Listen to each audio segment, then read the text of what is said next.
Good day, everyone. You're welcome to Awakening Voices for Action. This is an innovation of Mobilization Towards Leadership for Women and Youth Development Initiative, MODEL.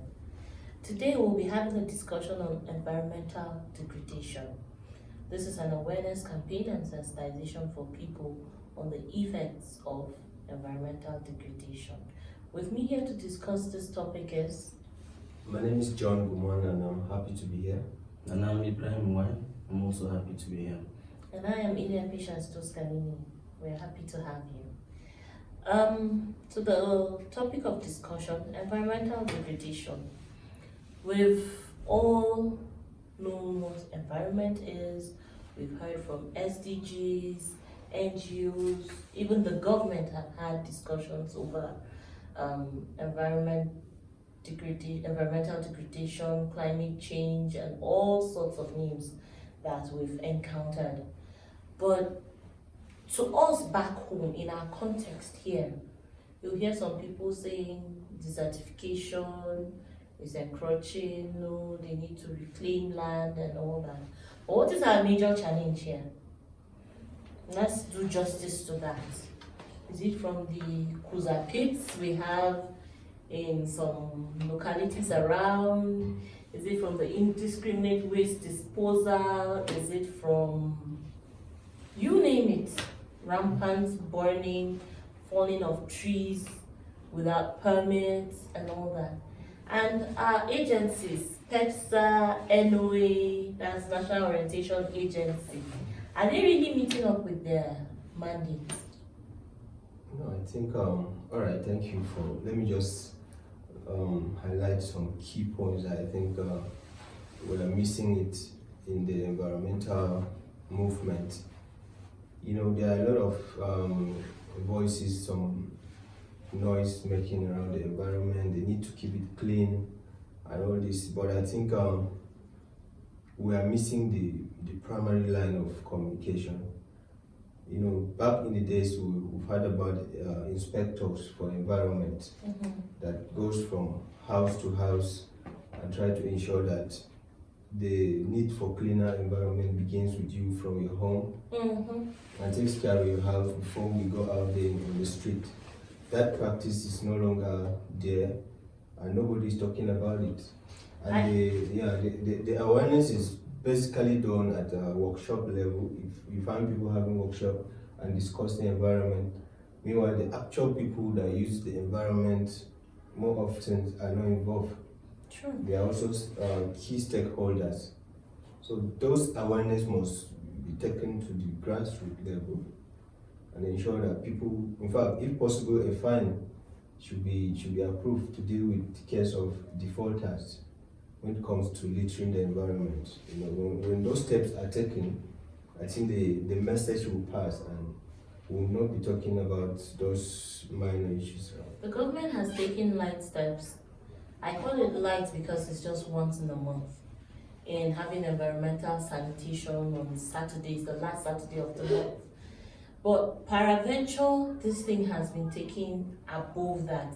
And we have the inspectors, as you said, and they take their jobs seriously to go around finding culprits who do the indiscriminate waste disposal, having the permit, like the miners, if they've been given the permit for mining, they should ensure that after the mining, they reclaim, as in cover those pits.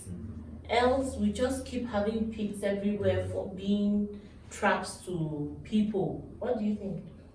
You know, people must take responsibility, you know, because one of the major problem of the environmental degradation is the human interaction with the environment. Like you rightly mentioned, you know, the mining, illegal mining, and then indiscriminate disposal Even of the waste. legal mining. Yes, the indiscriminate disposal of waste, you know, it has a way of affecting the environment, contaminating the soil, you know, the air, the water, you know, and also leads to problems of, you know, flooding, where, you know, lives and properties can be lost. It constitutes a lot of economic problems. In my environment, in my community, for example, Mm. we are having shortage of water, very bad shortage of water. As I'm talking to you right now, I noticed something on Saturday. Earthworms were literally everywhere. Why were they in a hurry to come to the surface? Because the ground was hardening too fast. Yeah. It was hardening too fast because water is receding as the rains have just ended. We're just in October. They came out in mass and were just dead. They are important to the earth. And then the mining itself, when the soil is upturned, that soil that has been brought to the top is not fertile for agricultural purposes. Sure. It doesn't. So it can barely support any plant life. So And you know the point he rests on those mining activity, that's where environmental justice comes in. You know, you have let's say the higher class of people coming to an environment because they have license and they are digging up the environment without any solution to reclaim it, like you observe. So the poor people within the environment are left with the consequences of their action. There's no justice in that. And that's why, you know, there's need for environmental justice as being championed, like MODEF is doing in its thematic area, you know, under leadership. The environmental justice part looks towards creating balance between those creating the problem and those at the receiving end. So the need for social responsibility on miners, corporate, or whatever kind of mining you're doing is very important. Because you don't just come to an environment and you cause problem and just left. You actually extract money from there. You're supposed to give back to society. And the funny part is, reclaiming that land won't cost them as Yes. much as Yes. it's costing the entire people. You already have the machinery with you. Just use the bulldozer and push it down. The weight of the bulldozer will now even balance whatever is there being pushed and all that. That asks a question why. What is the community leadership doing? One will be wondering to know why. Okay, in each community there's a leader. A community leader should be able to, if individuals cannot stand up, we should have the community leader speak to the problem and ensure that these people don't just walk around and do. And that is why, you know, even during sanitation, there are communities you go, people don't observe it. At all. And nobody is taking action. The community leaders at their level can also bring in some level of awareness to help their people.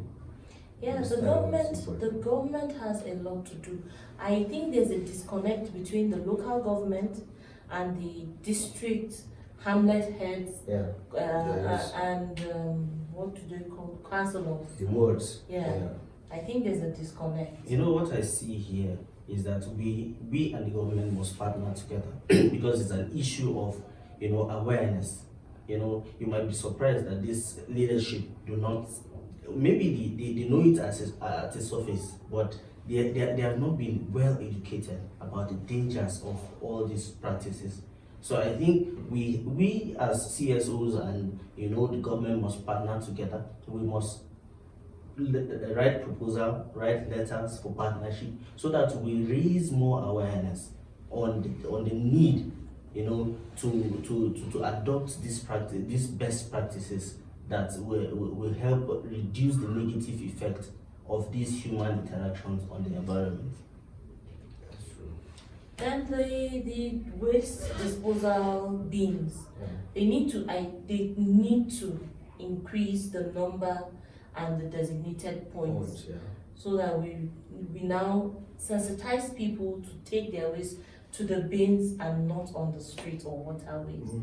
Then maybe in the future they prepare for waste separation, so that the recyclable ones can easily be recycled and those that are for repurposing would be. And I think, you see, the open defecation problem is a serious issue because, you know what, apart from littering. People defecate in their home and also dumped it at the waste disposal point. Apart from the ones in the environment, the water is washing it into the streams, affecting, causing different kind the of water sources. again. Yes, and you because you pass through a waste point, a different kind of smell is emanating from there, and then it stays there for weeks. The government is not coming to move it away to the final dumping point to be burned or moves away. Yeah, I can So imagine it's a what serious water problem. board is going through in, Yeah. in filtering and cleaning that water for use. Then we also have to look into recycling of charcoal waste into briquettes, which Mobile has the capacity to do that. And all she needs is more engagement and partnership with others so that we repurpose the charcoal waste for use.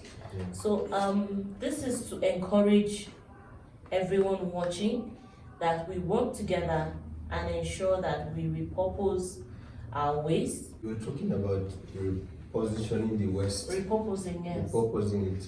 I was trying to let me raise a point before you conclude on that. Okay. The street littering, people eating and dumping different sort of things on the Drink street. pure water, eat Yes, gala, sugarcane peels, dumped it everywhere, bananas. even inside bus. Somebody throwing out maybe a sugarcane peel, an orange, whatever. On the on the VIO streets. rule, I think we're supposed to have bins in our vehicles, especially Yeah. buses and the rest. Yeah, So just I like think- the previous government did, they provided these waste bins at designated areas, and then there was also a policy to it, and then sanctions to people that go against that policies. Like what you said about dumping of, the sweet leathers and sugarcane peels all over the places. And there were task forces that were ensuring that these things are being carried out. All right. We encourage everyone watching this to have a broader concept, and I hope you're enlightened to put it to action. That a cleaner environment leads to a healthier population. Let's put hands together and ensure we have a sustainable system and clean environment, not just for us and but for the generations to come. Thank you. Thank you. Thank you.